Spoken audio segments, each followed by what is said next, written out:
Hi, I'm Brad Hurlock, your host of the Garage Grit podcast, brought to you by AA Shop Marketing. And today we're bringing you another Origin and Impact series, another fun story of how somebody got here, right? How they got to this point in their life with the shops that they have. And so I have Bahaa with us from Crown Auto Repair and Collision in Texas. And so I'm looking forward to hearing his story, and I know that you are too, and the lessons learned that came from that. And sir, thank you for joining us. I appreciate that you came on board. No problems. I'm glad to be here, actually. Um, yeah. Um, Okay. All right, good. No, so I'm glad that's good. I appreciate it. And just full disclosure, everybody, we've already kind of had a conversation, the two of us, and we were even joking about calling each other Sir versus Mister and old souls, and so and how the different regions of the country. I'm from Pennsylvania area, and there are times when you can really offend somebody if they call them ma'am, and so I was kind of just like coveting might be the wrong word about the culture in the Texas area of the sir and ma'ams, but I really appreciate and respect that aspect that you have going on down there. So, all right, so why don't you tell us a little bit about your shop and what you have going on? sure. So we are here in the Sugarland area, Sugarland, Texas. I'm located at the Crown Auto Repair Shop. It's about a 6 bay shop, with you know, 5 lifts and 1 alignment machine. And we also do body work here as well. So it's both auto repair and body shop split in So half. it's 11 total spaces for car repair, Yes. or okay, and plus a paint booth, or is one of those spaces the paint booth?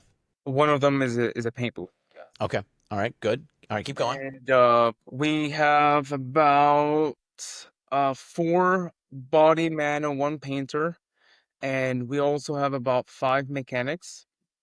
They can all do alignments, so we don't have a designated alignment person. That's pretty much it. And the shop has been getting extremely busy. I know a lot of people nationwide have been either complaining they're either too busy or too slow. We have been busy. We've been blessed. A lot of word of mouth, a lot of marketing in place, and that's pretty much it. We have 2 service advisors, and that's pretty much it. Pretty small team, but we make it work. So two service advisors for both sides of the shop. Correct. Yes. Okay. That's got to be interesting because they've got to be cross trained on how to the conversations that you have with somebody with regard to, say, insurance is massively different from the conversations that you're going to have with somebody about why they need the better brakes, right? Or why they actually need to have this water pump replaced now as opposed to after they get stuck on the side of the road and then take part of your towing company. But you do also have a towing company, right? Yes. Yes, we Okay. do. Yes, we do. Okay. All right. Um, And how many trucks do you have there? so the towing company, we have over 25 trucks. 12 of them are light duties, and the rest of them are heavy duties. So we do the 18-wheelers, the semi trucks. We do both mobile services, and we do the towing, the recoveries for them as well. Now, your shop you described. I mean, I didn't ask the size of the bays and whatnot, but the workspace for handling a large truck is remarkably different than someone who is dealing with a Correct. sporty sedan. So where do you take care of those vehicles? Yeah, so we actually send those over to the shop down the road that focuses Okay. more on diesel repair. We don't do those in-house, but that is part of my expansion. It's all in my mind right now, but one day it's gonna happen. Um, so my ultimate dream is to take everything in-house with my trucks and start fixing those internally and not just fix them at my own shop, but actually offer that service outside to clients because we have major accounts. And I want to be able to like basically become like Travel Center of America, TA. So that's the ultimate dream. And where does that end? So I mean, is truck repair and diesel repair the next step, or is ADAS the next step? The one thing that I really like about the auto industry is there's no limits where it takes you, Mhm. right? When you start getting to something, and you're over it. You've set it up, you've established it. Now you have a team working it. Like, what's next? Right? That's always my question to myself. Like, what's next? Like, the shops, they got the shops to be successful. They're making money. What was next for me was the towing company. I've started that. I've expanded that. I have all my trucks. I've accomplished my dream that I had like 5 years ago. So now what's next?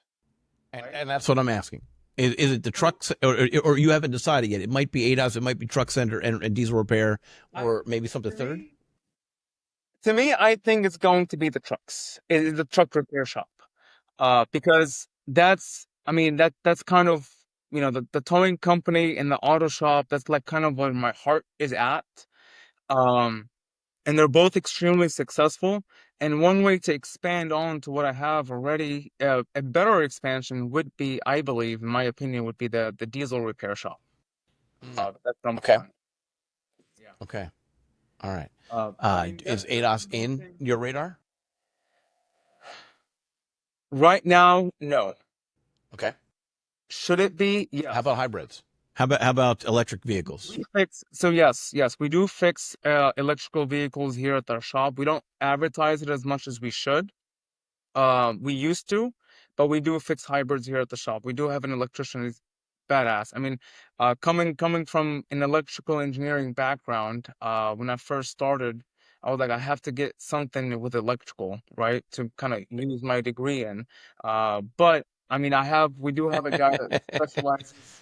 Sorry, I saw the eye roll, and my mind went right to like join the world of college students, right, who aren't using their degree.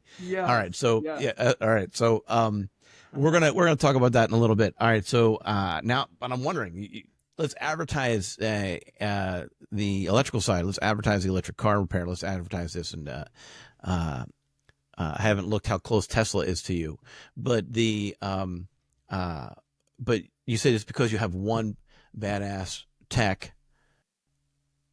What if he goes to a different shop? Down.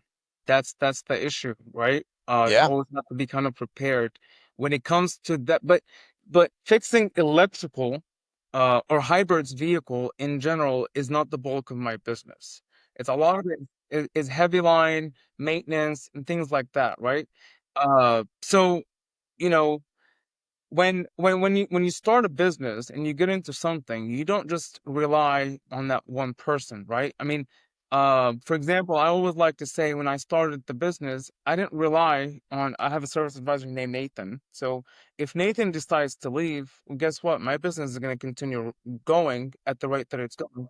I might fall into an issue for about a couple of days, might take a step back to kind of reveal and hire someone else. Sure, but the business will always continue no matter what. And if you have that mindset, you will never be kind of hurt. You know what I mean? When that happens, are you going to be winging it, or do you have an some sort of written down plan on what you would do for each person?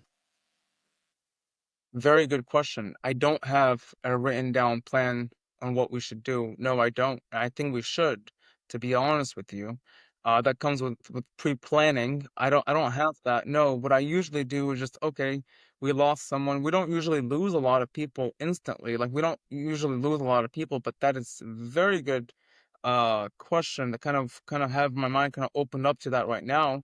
But what we usually do is I'll post an ad through our HR software. It goes on in 8 different job boards, and we always get a lot of applicants. And A lot of unqualified applicants, but applicants. Go yes, ahead. yes, a lot of unqualified applicants, but you just gotta go through them and continue talking to these guys. Sometimes you'll be surprised a resume will look extremely unqualified, but they're actually overqualified to be in the position. Mm. So I always keep my eyes It's open. also hard to. I think it's also hard to see a resume and say, "Oh, this person has prospects. Like this person's ready to." Like sometimes it's about hiring the right person. I will find a spot for him or her in my organization because they're the right person. They're the kind of people that you want on your team. And I don't know that uh, I've never gotten excited about our resume process and system because I feel like you miss out on finding that individual. I think that's I don't have a fix for that. So my way of doing it, I don't just look at the resumes. Usually, I just get on a phone call and just Yeah, talk to the guy absolutely. for the role. I just get on the phone call, get a Right, feel of who they are over the right. phone, and if something clicks, then I invite them in and tell them, hey, well, how about you just come in tomorrow and talk to me in person, Yeah, sure. right? Yep, yep. It's always a gut feeling. Right. So Right, which is hard to replicate. We actually had a panel podcast back in. I'm just going from memory here. I have to look up the actual number. It was either a May of 2025 or April 2025, talking about the hiring process. And one of the panelists talked about how it's all about gut. And back to the comment about what happens when you lose this person to the organization. Um, I was the reason I had that comment was because my business partner and we actually at one point developed a document that I fancily titled "If I Get Hit by a Bus." Doc, to explain what my business partner would have to do to replace me, right? But I think that actually does, like, it's good to do for all of your employees, and if you're trying to create a business that sustains, that surpasses you, then it's good to do for yourself as well. Um, and that's why I named it "If I Get Hit by a Bus." Of course, the likelihood that I would get hit by specifically a bus is even lower than just my own demise. But that was kind of the fun of the titling. But yeah, no, I think it's a good exercise, and it's time consuming to do it. And then and like we just talked about with the resumes, like, yeah, there's no real good way. There's probably applicants in there that were the right people, but we'll never know because their resume was so poor. They're but you don't necessarily hire a technician to write,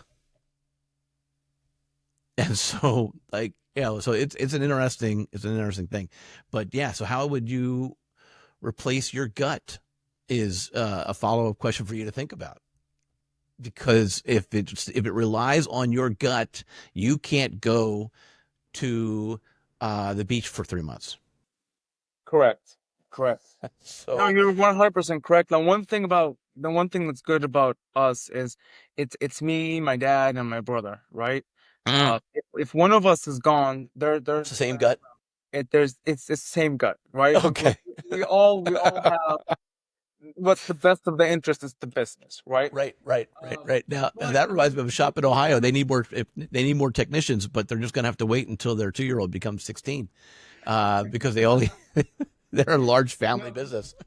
but I mean you're saying something that's 100% needs to be done, and right now we're not doing it because it's Yeah. always been the gut, right? Okay.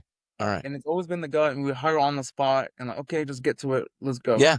Yeah. And if it doesn't work out within a week, I'll let them go and find the next.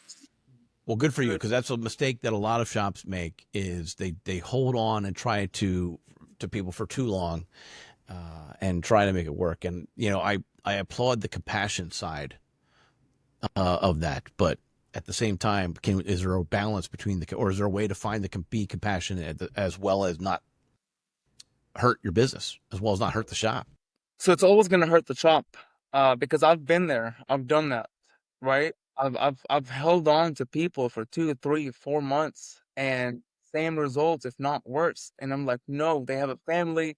I need to keep getting them paid because they need to support their family. But what about my family now, right? What about who's gonna pay the shop bills when my shop was failing 2 years ago because I had the wrong people in here? What about me? And that was the turning point of what I was thinking. My shop never failed, but I saw the trend. I was like, it's gonna get to that point. So that was the turning point. We're having to basically revamp, redesign, and remarket the shop. I'm sorry, rebrand the shop, and then change the process that we had in place to make sure that we are successful. And here we are today. We are very successful.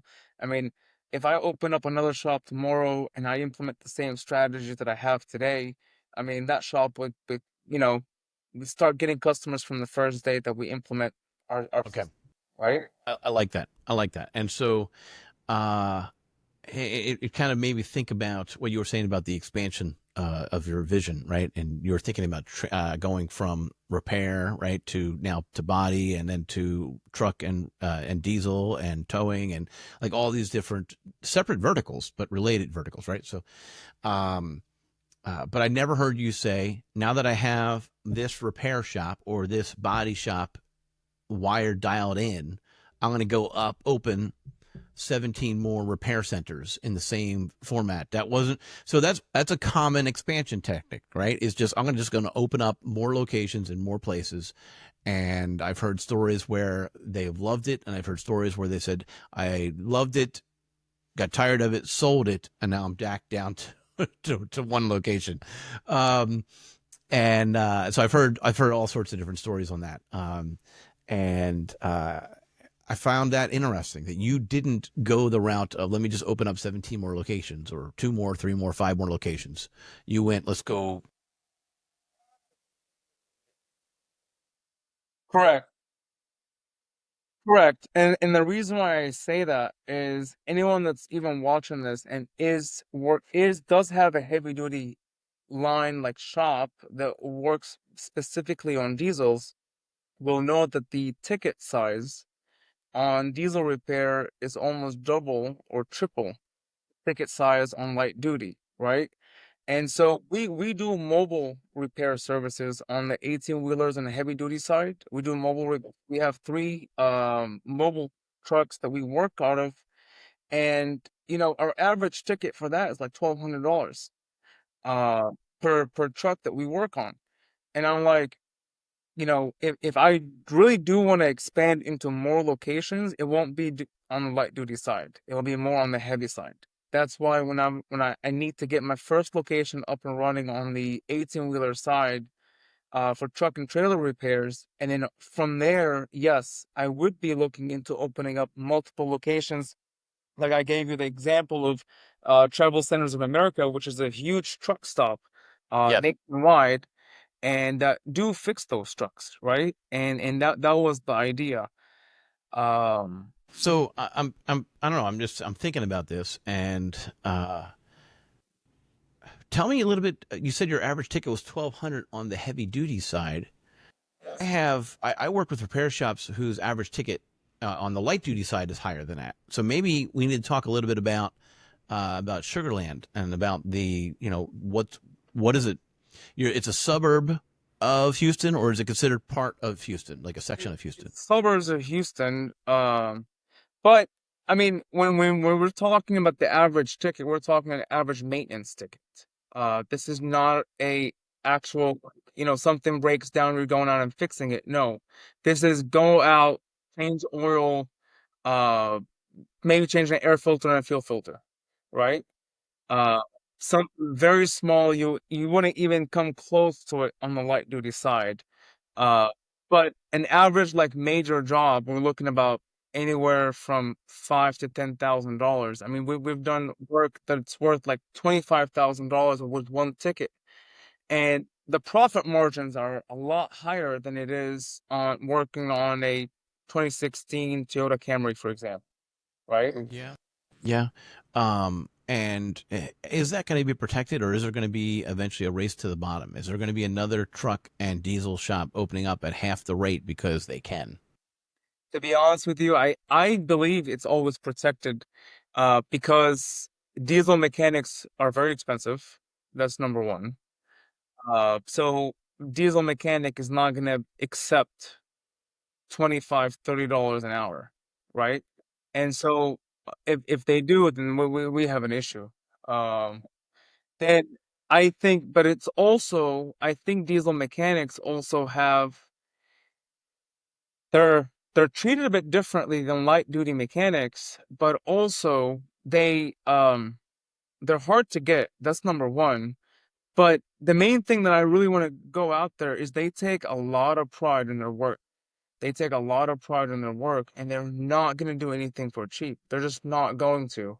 Uh, See, I wonder how I can take that pride level, which is appropriate, and make sure that the light duty mechanic also feels the same way about their work, because they should.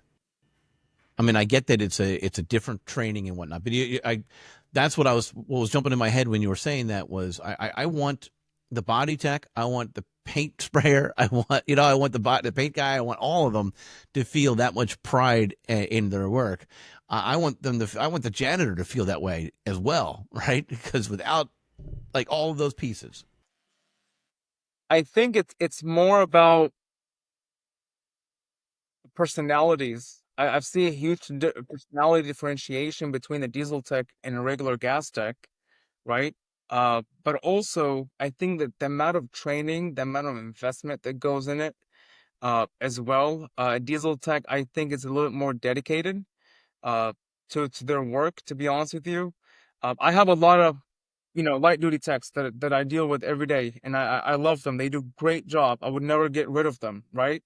But my diesel tax is like it's a less of a hassle to deal with, to be honest with you. They're a little bit more of a drama queen than these guys. But they get, I Okay. mean, they get it done. They look at detail, right? They look in extreme detail, and they actually come back and say, "Hey, I can't do this job. If we're not going to do this, I can't do it for that." I mean, it's just a completely different personalities. I really don't know how to put it together, but it's just different. It's two different worlds.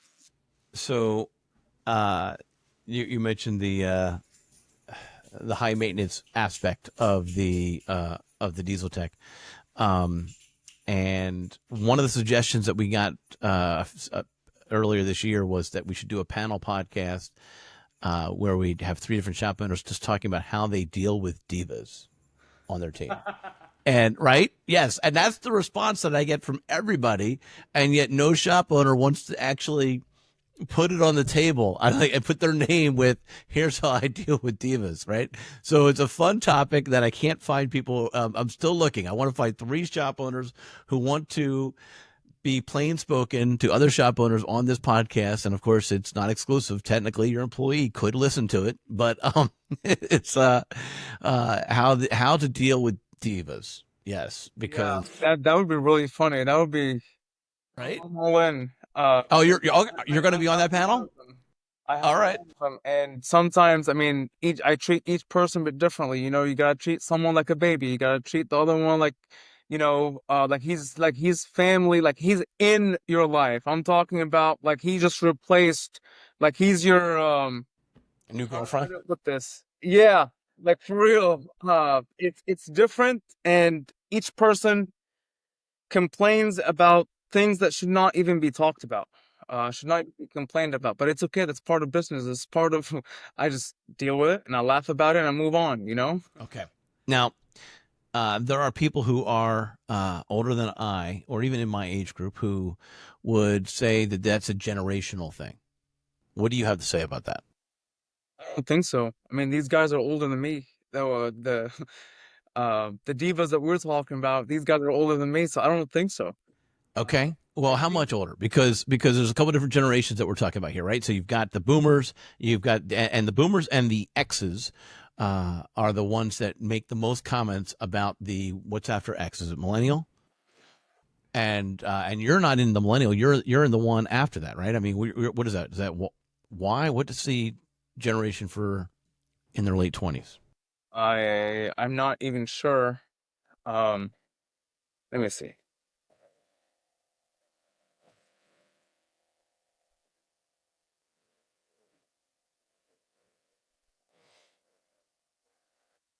Gen Z's. The Gen You're Z. Z. Okay. So I mean, how you asked how much older. I know Steven is like 37, and he That's got millennial. and then you got another one that's how old is he? He's like 40 something years old. Damn. So that's the end of X, beginning of millennial. Uh, Okay. and I mean, Okay. they're ranging. You got some guys older than me, a couple of years. Right. Uh, so it Okay. ranges, I guess, for the different But your brackets. argument was your perspective was that it's not specific to a generation. It's cross generational. It goes the gamut. Have you had any divas that are in their 50s or 60s? No, I don't think so. I think So oh my God, it potentially is more common once you hit the millennials, but it's not exclusive to, right? It's not, oh, this person's a millennial, they must be, um, or watch out for it because they probably are. It's not like that at all. It's just it different people were raised differently, and I do think that's part of it, right? Is how they were raised. Uh, is it appropriate to, hey, when you're talking to an applicant, say, hey, can I talk to your parents to see how they raised you? I need to interview your parents to see whether or not they spanked you. that would be funny, but I don't think Nope. that's legal. Right. Yeah. Okay. That would kind of tell a lot about somebody's personality, to be honest with you. Sure. Um, Sure. you know, Absolutely. I don't know, but that would definitely tell a lot about somebody's personality. I don't think it's an age thing. I think it's how did you grow up? How did your parents put up with you through adolescence? Like, what did you go through in life that got you um to to to this kind of living, right? To this kind of approach about every single issue that you take, every single complex situation that you get into. I mean, example, like one of the towing jobs we had, it was very complex, and he calls me, he goes, "Hey, I can't do the job." And I said, "Okay, talk to me. Why can't you do the job? We are a towing company, and the truck needs to be towed. So what is it that you can't do it? Do you need more equipment? Do you need more supplies, more tools that I could like grab and come see you, drop them off at the location?" He goes, "No, I just gotta do this, I gotta do that, and I gotta do this." And I was like, "Okay, do you have everything that you need to do it?" He goes, "Yes." I'm like, "Okay, well, how about you do it? Or do you want me to come out there and just repeat exactly what you just told me on the phone to actually get the job done?" He goes, "No, I'll just go get it done." I'm like, "Okay." It was as simple as talking to him through the process of getting the job done. He's a really nice guy, very good, very smart guy, but Right. sometimes I don't know what it is. He's overwhelmed with all that needs to go on, and he needs someone to just kind of, because that's probably what his parents did when, and maybe it's a personality thing, or maybe it's actually a learning disposition, uh, but yeah, I could see that. That's how that was handled, and so I wonder often whether or not I make my own son figure it out, or if I just jump in and tell him how to do it. But I know that I've gone further than my wife to make sure that he just does it on his own, as opposed to having it done for him, right? And so, but I wonder, man, I'm really hopeful. But I can tell you this: what's interesting about, and I never grew up saying we're Gen X, we're Gen. He walks around saying, well, I'm Gen Alpha. I'm like, okay, whatever that means, that's fine. Then define it well. If you're going to wear it well. But we'll see. Anyway, okay, so let's dial back the clock real quick, and or let's kind of start where you started. How did you get into this space to begin with, and what was your first exposure with? Whether it was the wrench or the business side of things. Well, why don't you talk to me about that decision? And I imagine it was done with your brother in step. Correct, correct. All right. So why don't you talk to me about that real quick? Go So ahead. my brother, he started first. But we basically I went to Plymouth High School, and uh, we had a co-op class opportunity. You had to qualify to get in it. I qualified, and we got into that class, and basically I was like, okay, I get to leave for 2 hours. I go to another school, so you had to drive from one school to another school right after lunch. So you had like your sixth period, your seventh period kind of off. I'm like, oh, okay, I get to drive. I can go home if I wanted to, or I can go to class. It was like some, hey, let me just, get out of school card legally, get out of school card early, and just go blow off some time. And it wasn't that, it was an actual automotive class where they taught brake changes, oil changes, and it just opened up my mind on so many different levels to where, oh, like, that's how an engine works, that's how a transmission works. Okay, what's how do your brake system actually work, and as I was driving, I mean, I was very quiet. Not quiet, but I was very like if I didn't know you, I didn't want to talk to you type person. I was very like I don't know, alone. Not alone, like I know I had a lot of friends, but yeah, like exactly, yes. If I didn't know you, I would never approach you and talk to you kind of guy. Uh, but when I got to know you, or like, we were very cool. Uh, so that right there kind of got my mind a bit opened up about what's like, how does everything around me work? It's not about just going to work or school and back. It's like there's things that you need to actually think about. How does a vehicle actually work? So I started thinking about that, getting more into the auto industry, and just it was a mind opener. So from there, I wanted another job. I was able to get a job because of that class at Discount Tires. So I actually worked at Discount Tires for 2 years.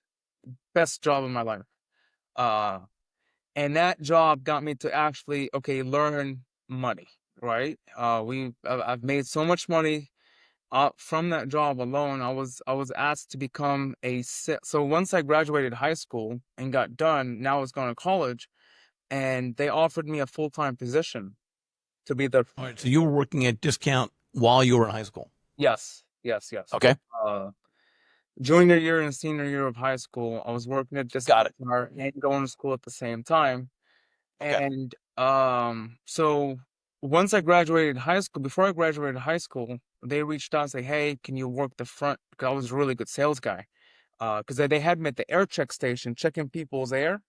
And, I would kind of like notice their tires would be bad. Like, hey, go inside, talk to one of the sales guys, they'll get you taken care of. And they noticed I was doing a lot of that. So they offered me a full-time job paying me like almost 17, $18 an hour back For in as a high right. schooler. That's a lot of money. And we're Right. talking about, 6, 7 years more, maybe 8 years ago. Um, Right. if not No, you more. told me your age. It was 10 years ago. Yeah. Yeah, 10 years ago. And 10 years ago, $18 an hour, that was a lot of money. That's Uh, right.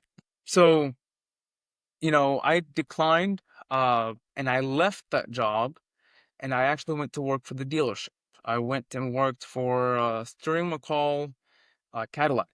And there I was doing actual brake replacement, oil changes. Now I learned the tire side of the auto world. And now I got into the oil changes, the brakes, and helping the master technicians out. Even made me realize other things. And this is when my dad comes in place and said, "Hey, you look like you're catching on. Look for a way, right, to write somebody else's paycheck. Don't rely on a paycheck." Because Right. I was me and my brother, we were making a good amount of money back then. And so he said, Where was he working? my dad was a one-man tow operator. He was working a tow truck for himself, Okay. but he owned Got it. one truck. Okay. And what about your brother? Where was he when you were at the Cadillac dealer? So everything that I was doing, I was following my brother's steps. He did it first. Okay. So I was kind Okay. of following his path, right? Was he also at the dealership? Yes, Same dealership or different he was dealership? at the Same same dealership. Okay. dealership. Yes, yes. Okay. So I was All right. working actually at Buick GMC, at Sterling Okay. McCall Buick. He was working at Sterling McCall Cadillac, but the dealerships were so close to each other. They're like one dealership. They share the shop. Um, so um, so two different divisions, but under the same umbrella. So we were working together at that time. He was in the section, I was in the loop section. He was with the mechanics, but anytime we didn't have anything, I would go over there to kind of help out. Like, I want to learn, I want to know more. And so at that time, my dad, he had deals coming in from the auctions on vehicles. So he would buy those vehicles and he would actually drop them off at the dealership we were working at. And then my brother would kind of fix them after hours and we would sell them, right? Uh, Now, whenever we sold those cars, obviously we saved the money for them because we knew that we wanted something. Because it goes back off of what my dad was telling us: don't rely on a paycheck. Find out a way to write somebody else's paycheck, and so be your own boss. That's what he meant by that. So that's when he's basically started buying us some cheaper cars from the auction. from the impound auction. You know, like those vehicles that get No, I get impounded it. Yep. and they don't Yep. pick them up and they get sold pretty cheap. So that's So how you underwrote your business start, was by fixing up and selling, yes, uh, one-off cars. yes, Okay. yes. I'm curious. How many cars did you sell in your first year or second year? So Or were you talking about like one a month? we never really kept track of how many vehicles we sold, right? But I could tell you it was a few vehicles every month. We also focused a lot on it was the start. There was the Chevy Cruze came out and it was very hot. It was the second or third year of them making them, and that vehicle was very like wanted. It was a hot market for it, and we figured out the main issue with those vehicles, which was they would overheat. And then if you tried to do a head gasket on it, it would never work because the head or the block was aluminum. And so you just had to basically replace the complete engine on it. You could not actually rebuild it because every time we would get it rebuilt, it would just not work. And so even after we opened up the shop, we would have a lot of Chevy Cruze that would come in for overheating. We already knew it was an engine without even doing any kind of diagnostic. But of course, we would do the diagnostic when we would verify, but it would always be an engine problem. So we focused a lot more on those vehicles too. We kept buying them, fixing them. The engine wasn't that expensive either, but the profit margin off of them was high. And so I say that because everything that we sold, we got in and we sold, our mom actually saved the money for us. The money was not spent on nonsense. They weren't spent on parties, they weren't spent on girls, they weren't spent going out. Our money Right. was saved. Thank you, Mom. Right? Because you might not have had as much discipline. But go ahead. So with that, I mean, And I'm not trying to be negative to you. I'm just trying to talk to a typical teenager, no, and or correct, even in their young correct. 20s. Yeah, yeah, yeah. But I think a lot of it has to do with how we were raised too. Mm. I mean, with getting, with moving, from Lebanon down here to America, Mm. and just seeing how your parents kind of struggle in the process, that alone kind of puts you in discipline mode yourself, right? And I think that, by the way, is the key to the generational thing. I've thought a lot about this. So many millennials, like they started out in their 20s thinking that after college they were going to get the nice house in suburbia America, and because their parents maybe waited until they were a little bit older and a little bit more established to even have children, and then as a result, the kids never saw them struggle. They thought that that's where you started. They didn't know about the, one bedroom apartment that was, or whatnot. They didn't see the stress coming home from work, and I wonder if that's actually the key. It's not that they weren't spanked. It's that they didn't watch their parents struggle as hard because the American dream has been working so well generationally. Correct. Correct. I Yeah. agree with you on that. It's like, well, when you get to see struggle firsthand and stress, are we going to make a house payment on time this month or not?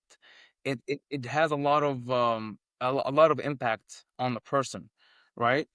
And so with that being said, that's why, we as a family, me, my brother, and my dad, failure is not an answer. It's not even an option. Like it doesn't even exist for us. So when somebody asks me, "Can you do this?" Yeah, of course I can do it. Even if I'm not sure, yeah, of course I can do it. You know, Yeah. I'll go figure it Yeah. out. What was that song from the 90s? That was just kind of repetitive and repetitive. I get knocked down, but I get up again. Right. I mean, like that's the mantra, right? Is that I don't fail, but I get knocked down and I just, keep moving.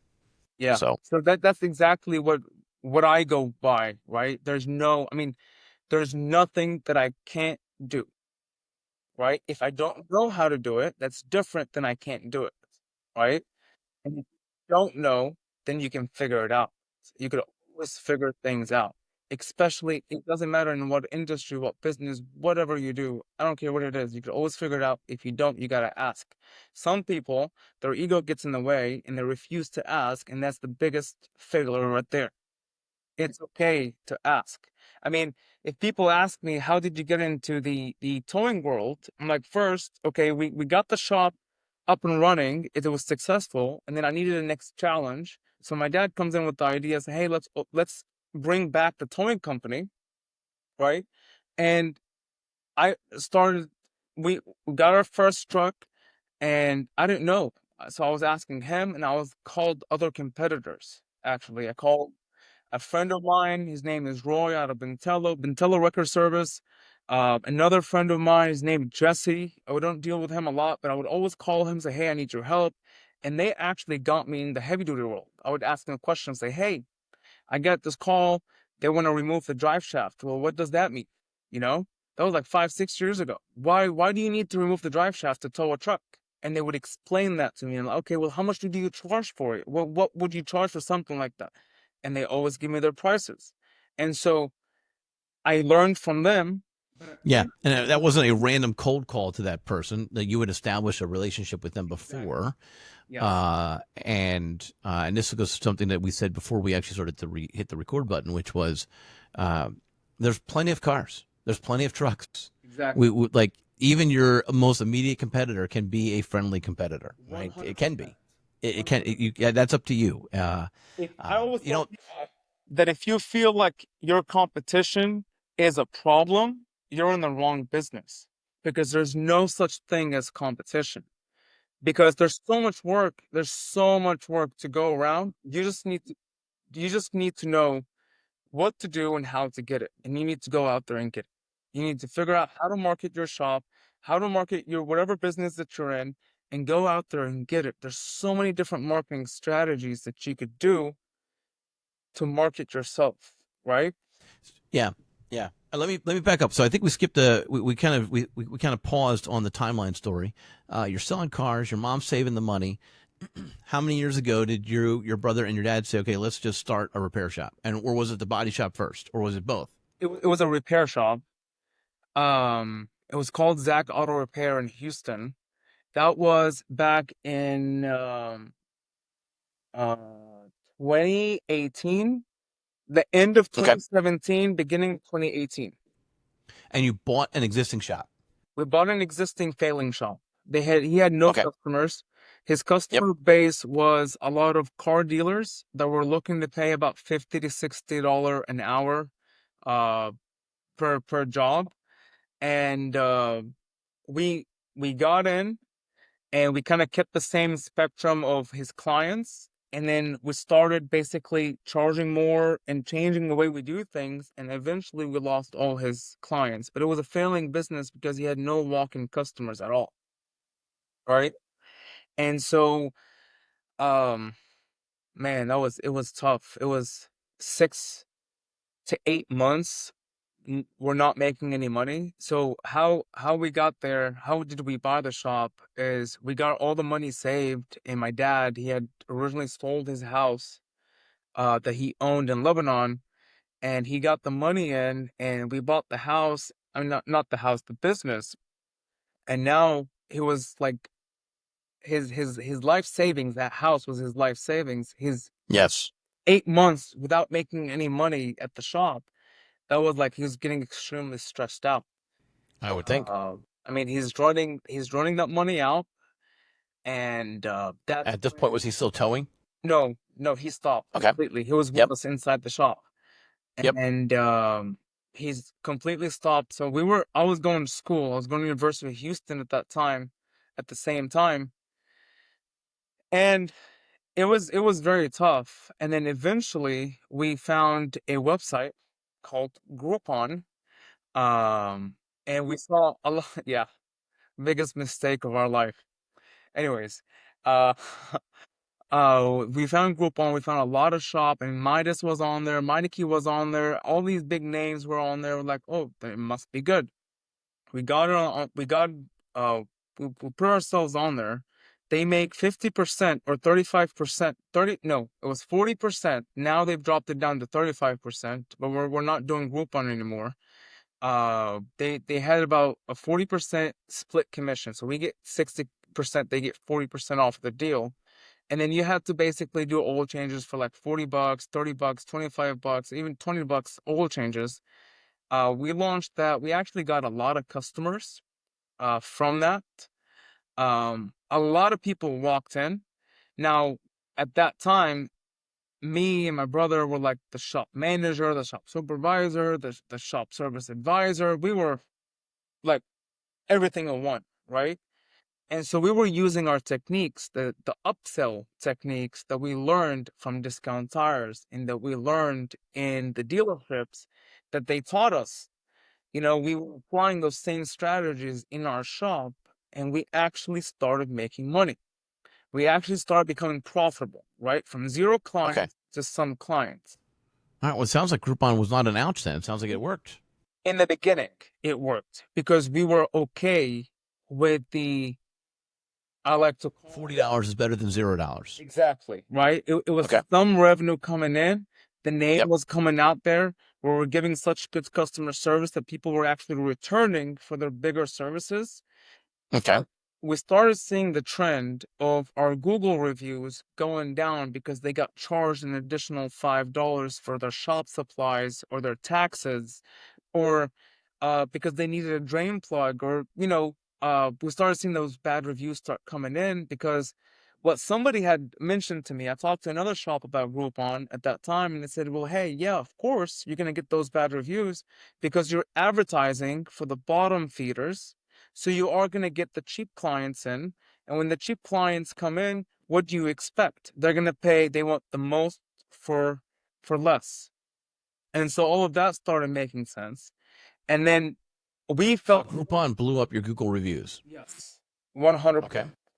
And so, at that time, we were still threatened to turn off Groupon because it was bringing so much people in that we didn't want to suddenly be back at where we were at in the beginning. We didn't know anything about marketing, right?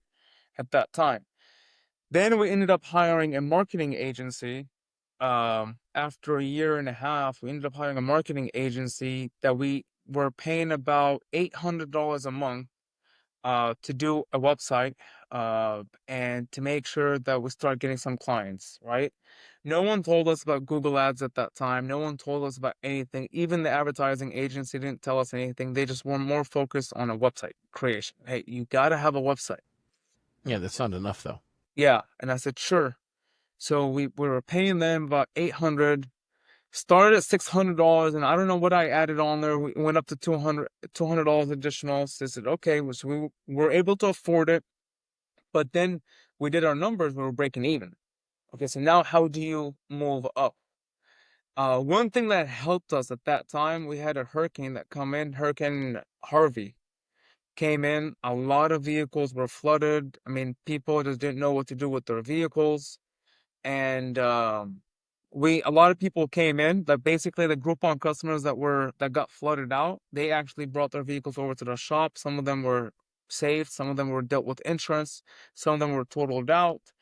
Uh, and that we made a lot of money. That was the turning point from there. We made a lot of money off of Harvey with flooded vehicles, and then now we were feeling a little bit more established, right? The foundation is there. We're making money. We have a website. And then we ended up firing this marketing agency because we saw no results really from them. And we hired another agency that said, hey, we need to start launching Google Ads. They launched some ads back in, I want to say, toward the end of 2019. It was around COVID time as well.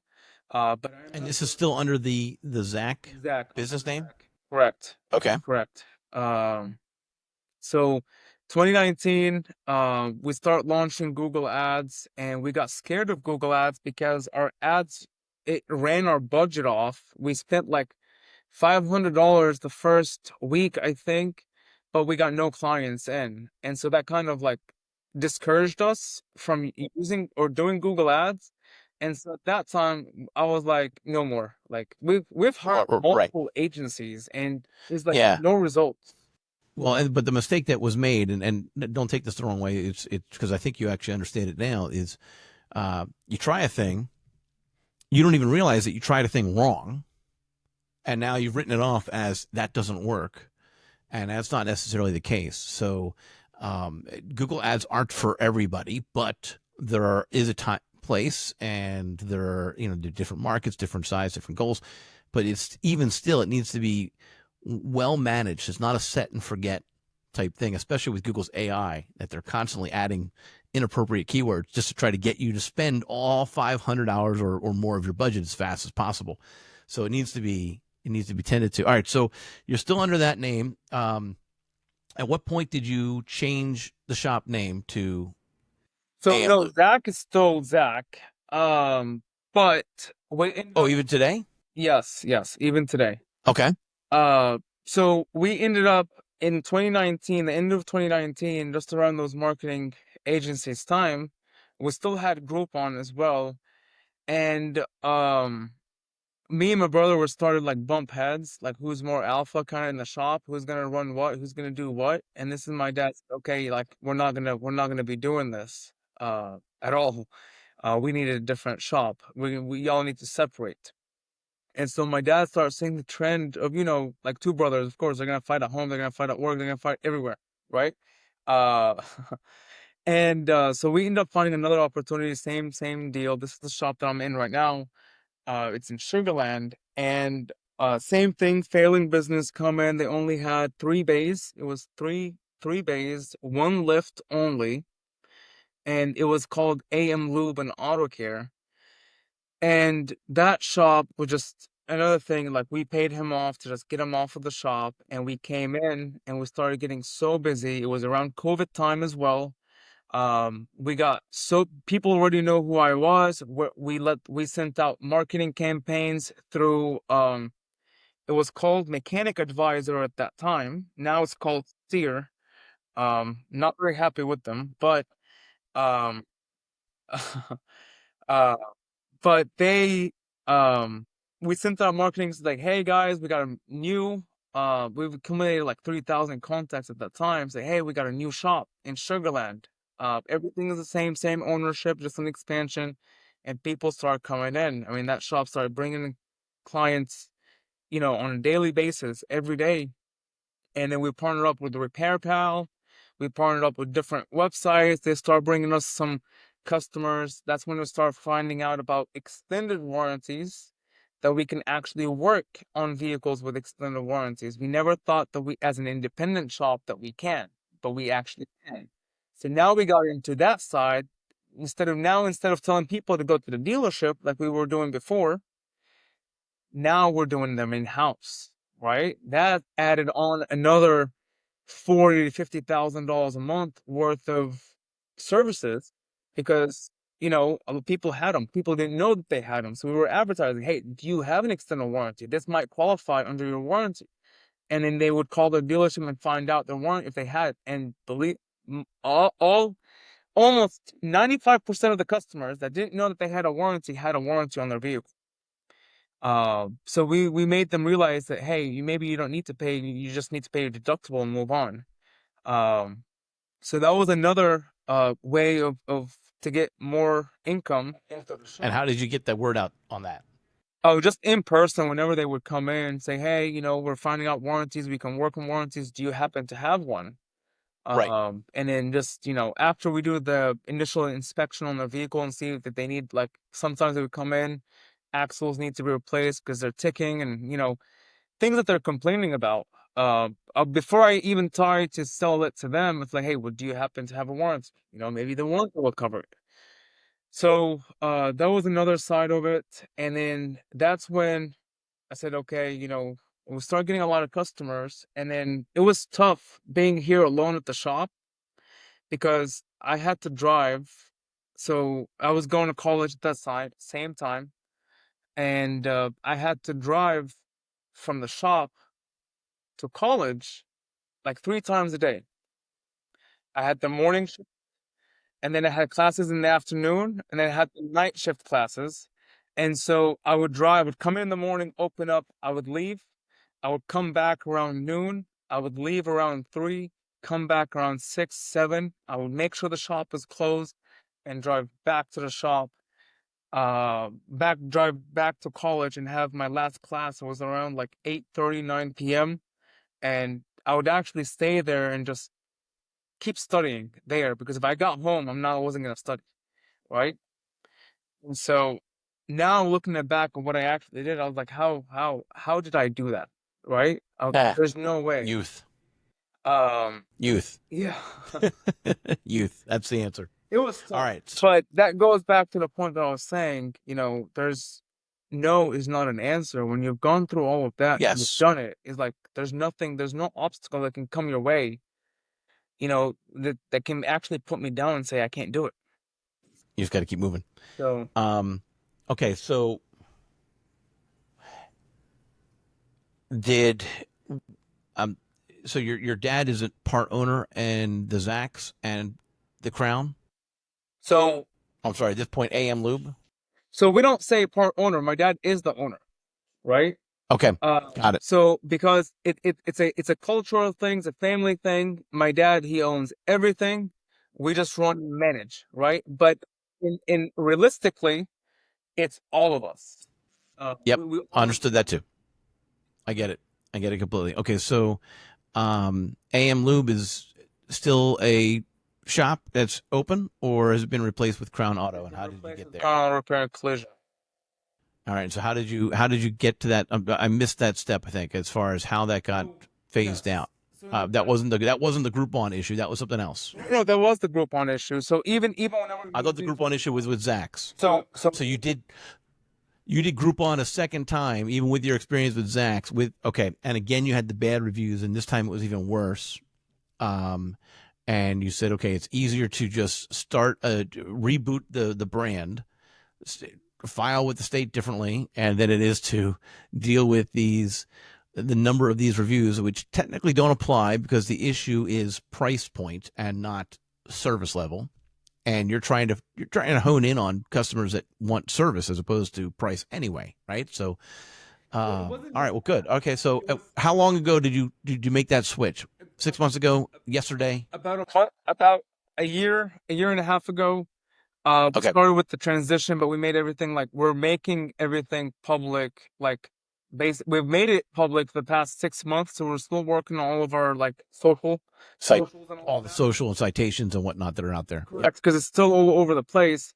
But the main reason like Yelp and whatnot, because our client base, main reason we wanted to change the name, not because of the reviews, but because our client base, they kept coming in and say, hey, well, I used to come in for a Groupon deal. Well, I understand, but no, now we don't have any more Groupon deals. So they still felt entitled to get a $20 oil change, when right now I will not even tolerate that, right? They were old customers, they're really nice, and I'm nice, and I don't want to keep saying yes, right? So now we rebranded. This is under a complete different name. I'm sorry, yes, you were getting that deal with AM Lube and Auto Care, but we can't honor that deal under Crown Auto Repair and Collision. We just can't. It's under a different umbrella, right? That's what we tell them, and they're going for it. They know we're good people. We know we offer good service. They accept that answer. So they're actually paying that minimum. Right, of course they are. $60 or $75 oil changes. So yeah. And that's not an expensive oil change; it's an appropriately. Actually, it's even that is on the low side for a lot of oil changes. So that's fine. And that was probably the other issue, was that people were bringing in high end cars that required more, and they still wanted the $30 deal. Yes. Yes. They're driving the Porsche, or they're driving the Mercedes, and they're driving BMWs, and they're coming in. They want to put $20 oil change in. And I'm like, no, I'm not doing that. I gotta order you special oil for that engine. I gotta order you a special filter. I'm like, no. It's just the stuff that I would see just would really piss me off. But you can't, show them that you're pissed off about it. I personally find coupons and Groupons to be a hassle. I would have preferred to have driven a Buick and not needed the Groupon to be able to afford but that's just me. So, and actually, I'm not a Buick. I'm a Jeep guy. But even still, we have our own problems. It is what it is. So, okay.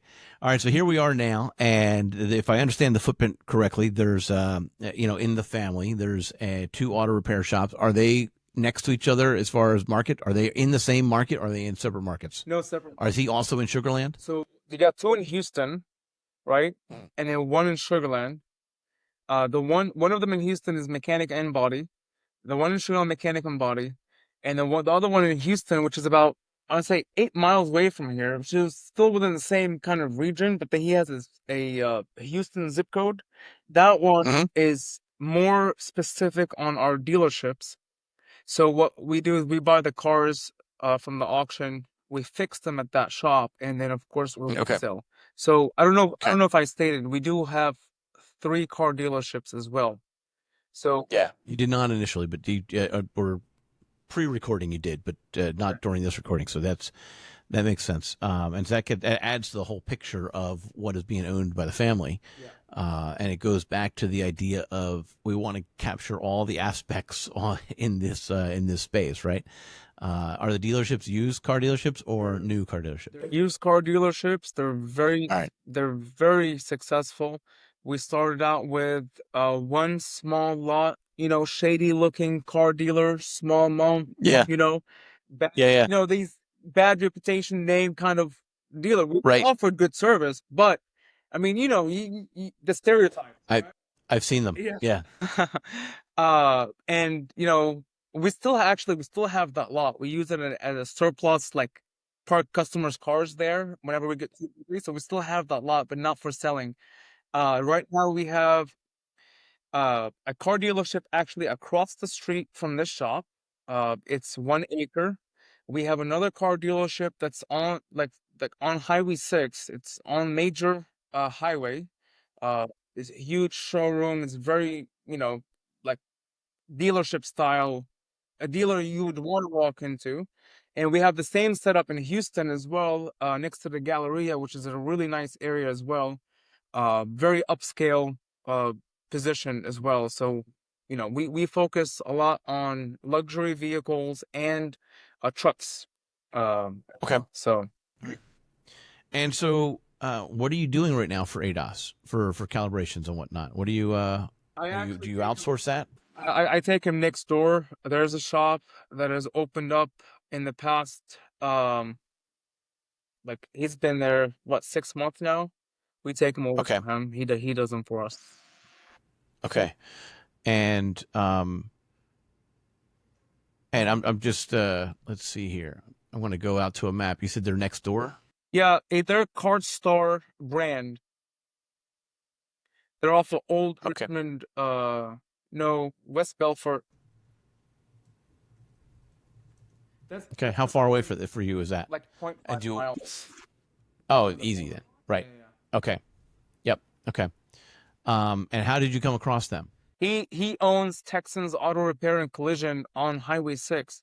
That was the competitor I was telling you about earlier that I want to make sure I beat and move him off of the first, from popping up in there.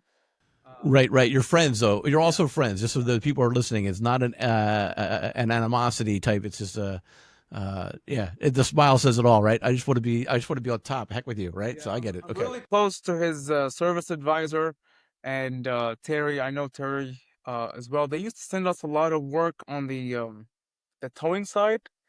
As well, all of their customers, we get to tow all their customers into their shop, and then just having that trust factor, actually, they trust us to tow their customers to their own shop, where we see techniques here in the towing industry, where if a customer is going to one shop, always the tow truck driver will try and hustle that customer and drive him into a different shop because he's going to get a commission or he's going to get a kickback out of it. Right? And so that trust factor alone just means a lot to us, because we would never do such thing at all. But it is part of the game. It is part of the towing game as well. Yeah. Huh. Okay. All right. Uh, a lot to think about, a lot to process, and if you were going to try to sum up one of the bigger lessons learned, if someone was, say, a teenager thinking about the repair space business, like what would you be trying to? Would it be? You've said it multiple times. You don't fail. You just keep moving forward. That's a key point. Yes. Would you recommend this space, or would you recommend against this space? No, I would. I would definitely recommend. There's so much money to it, and I said it earlier. it doesn't stop. Like there's nothing, it's always changing, it's always evolving, there's always opportunities, right? And it does not change. You get to go from one thing to another just by entering this space. So there's a lot of room for growth. So if somebody's looking for a thing to do with a lot of room for growth, they just have to have that mentality. I see a lot of people here in the US, they think that, okay, we're making $1,300 a week. That's enough to get my bills paid and to get me a couple of beers and I'm done. I don't need to stress myself, right? But if if that's what they want, don't get in it. It's too stressful for it. But if they're looking for a lot of room for growth and a lot of opportunities, most definitely get into it because there's nothing that can stop you from, achieving the next thing. Right. Right.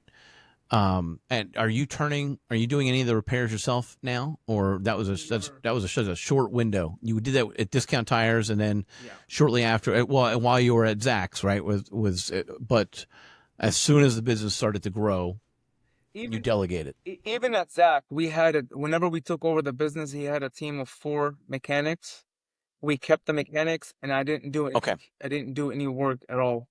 Okay. Even at Zach, I was just All right. I got straight to it. Computer systems, what systems we need, what we need, like try to figure things out. That's interesting, because I think there's a lot of people that they enjoy the mechanic, the blue collar labor of it. They enjoy the actual physical labor of it. Did you enjoy it, or were you just fascinated by how it worked? I enjoyed it. I enjoyed it for sure. But You don't miss doing it? one of the no, we haven't. I haven't done it. He hasn't done it. But I'm asking if you miss. Do you occasionally like? I miss that. I miss the quiet of just being under the bay and. No, no, because I moved Okay. on. I moved on. Now Okay. it's like when you get into the field of I got into the field of sales, right? And I fell in love with sales. I fell in love with how aggressive I can be in sales and how convincing I can be in sales on a good spectrum. You always got the good salesman, you got the shady salesman, right? So I got to be Well, and I've always said that the moment that you lie in sales is the moment that your sales career is over. correct. So Correct. it's that differentiates that super shady versus the one that's going to be integrity driven and more successful potentially. Yeah. The shady can be successful in the short term only. Correct. 100%. Yep. And like for me, uh, I was the mechanic, right? Or partial mechanic. I was the front office guy. I was the used car dealer, right?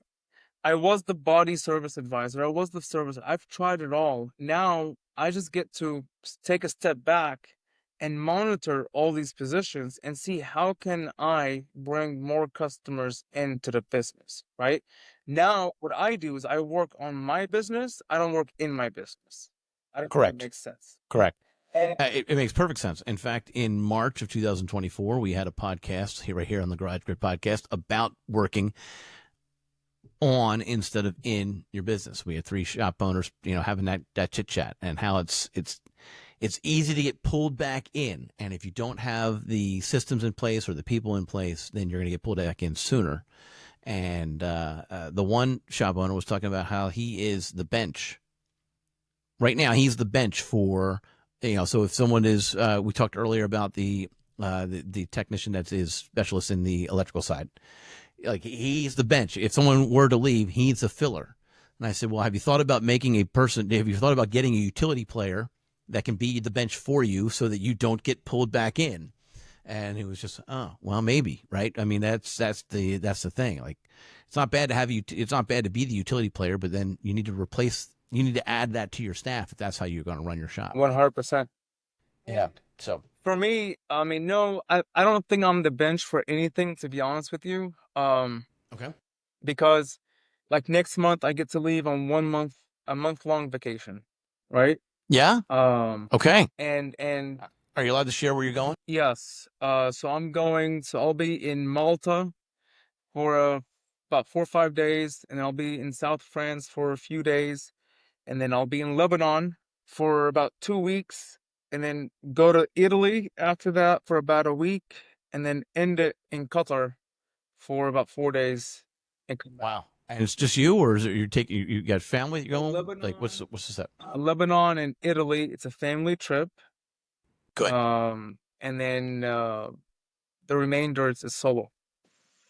Okay. Yeah. All right. Nice. Nice. And you're looking forward to it. That's good. Yeah. Um, okay. All right.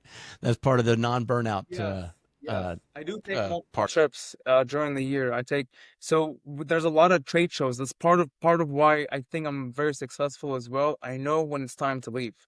Um, there's a lot of trade shows for the towing business, about 5 of them year long. So I take those 5 as a workcation, right? Work and check in with other competitors around the nation and talk to strategy and things like that, and just kind of get out of the office, you know?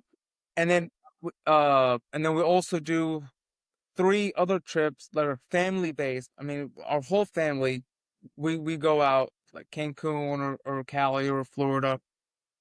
So we do those because we need these mini trips. Because if I'm not traveling, I don't go out in Houston at all. It's either the house or the office. And trust me, we're running this company 24 hours, like the towing company, and I got my drivers all over the road 24/7. It's always a stress factor. You don't want anyone to get in a car accident. It's a very risky position to have. So it puts a lot. So who's on call when you're gone for the next month? So I'll still be on my phone when I'm on vacation, 100%. But Okay. I have my director of operations. He's upstairs. He'll handle it. He's very good. He'll wake up at 2 a.m. in the morning if there's anything. And Okay. I have another driver. He runs our heavies. He checks in as well. So I really don't need to be in it, but I choose to be like Yeah. Yeah. still. Well, that sounds like a heavy cost to be in the towing business. I mean, the idea that you're going to be getting work calls 24/7 potentially. That sounds taxing. And don't get me wrong. I mean, it's very time consuming. It's very tough. I mean, that's 2 weeks ago. I would wake up at 3 a.m. in the morning, not because my alarm is going off, but I would just wake up at 3 a.m. in the morning. And when I wake up, I just can't go back to sleep. And so what would I do? I'd show up here at the office, start working, catch up on paperwork, catch up on things, check in with the accounts, catch up with my emails. I do these weekly check-ins with my account holders and like, hey, how are we doing? Is there any issues with my drivers? And just recently, I realized I got in a car accident because I didn't realize it was my fault too. I didn't realize that the stoplight was blinking orange, so it wasn't green, it was yellow or orange, and it was my fault. And I realized, okay, I need to start like self care. Regulating, self-care, self-regulating. Yeah. Right. So I ended Right. up hiring a personal trainer to go out and actually work out, because the only way that I'm going to work out is if I pay for it.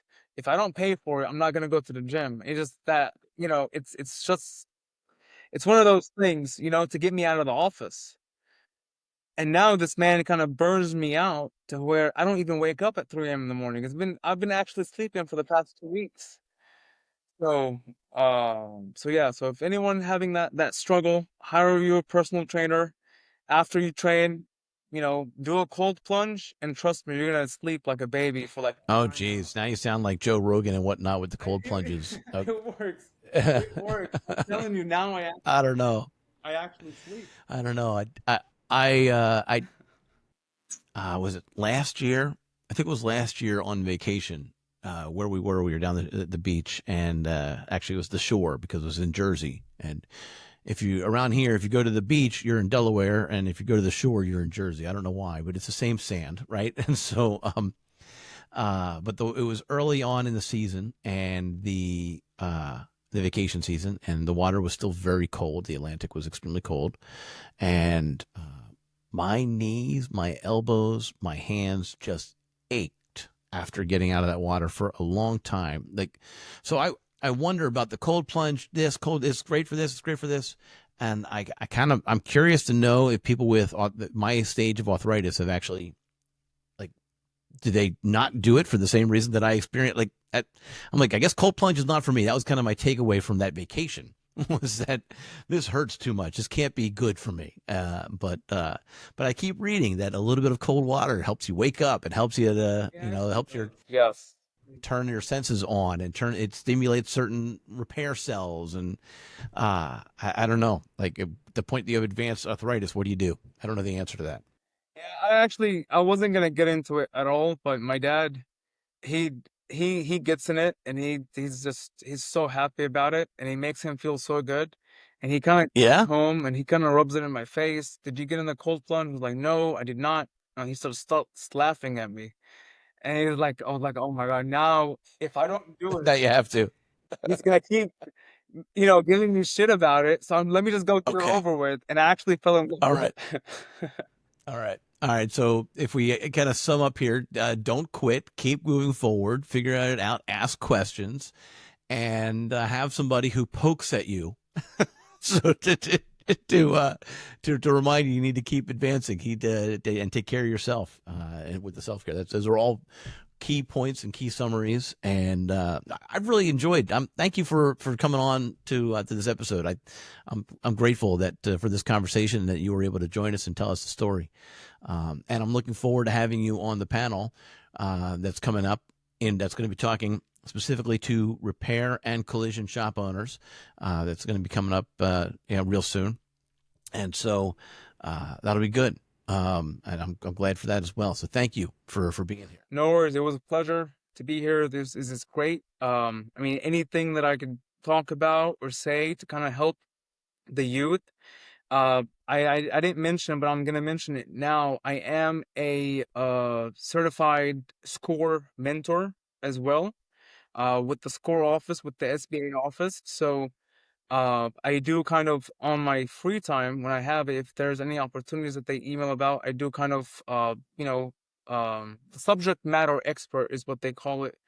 And I kind of put in my thoughts and how I can help someone become successful as well. And this is nothing about telling anyone anything. This is more about sharing real experiences, real life experiences, and actually, generally helping them getting getting it done the right way, right? And it's always a discussion.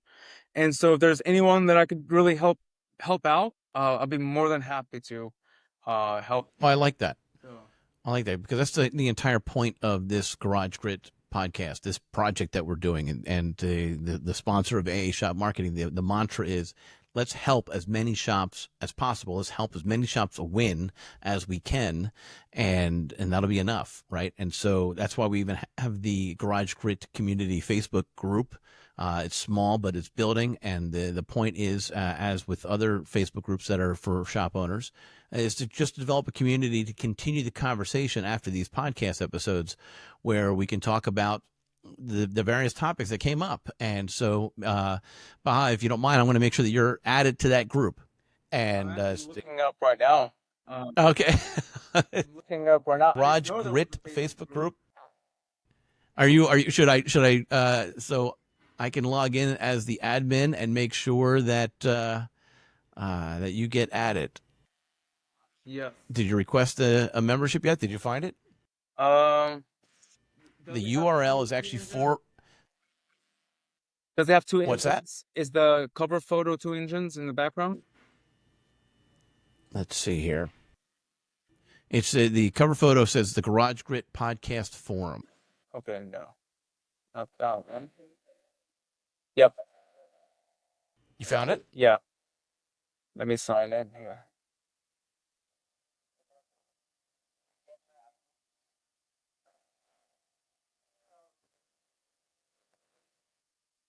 Yep, I'm joining this right now. Okay. And while you're doing that, I'm going to mention that the next podcast recording for the panel is going to be again with repair and collision shop owners. The plan for the August panel podcast is actually about succession planning. Last July 2024, we had a handful of people on who had successfully taken on the next generation, if you will, shop from the prior generation. And we had a great conversation about that. Well, this time around, we're going to be talking to people who are succession planning for the next generation, for the next people, the next set of owners to take over the shop. And so, and some of them have done it. Some of them are doing it. Some of them have had trouble with it. And so the whole point is to have conversation, learn from each other. And I'm really excited about continuing that conversation as well inside this Facebook group. And so let's see here. I have not received your membership request yet, but I'm sure I will momentarily. And I'll make sure that you get added to the group. Let me check.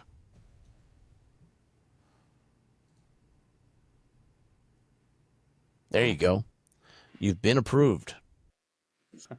You're in. All right. All right. So thank you everybody for listening, and head on over. And by the way, we're dropping these episodes almost every single Tuesday. And so if you missed an episode, it's because you were not subscribing to the channel that you prefer. You need to hit that notification bell. You need to do those things so that you can get alerted and notified. One panel a month is what we're doing right now. And all the other Tuesdays are these great Origin and Impact series. Thank you so much. And don't forget about aashopmarketing.com, where we also want to help you win. And if you don't know what your weakest link is, fill out a form on that website. We'll do the research and tell you what your specific next marketing step is for you. Okay? So thank you very much. And thank you, Bahaa.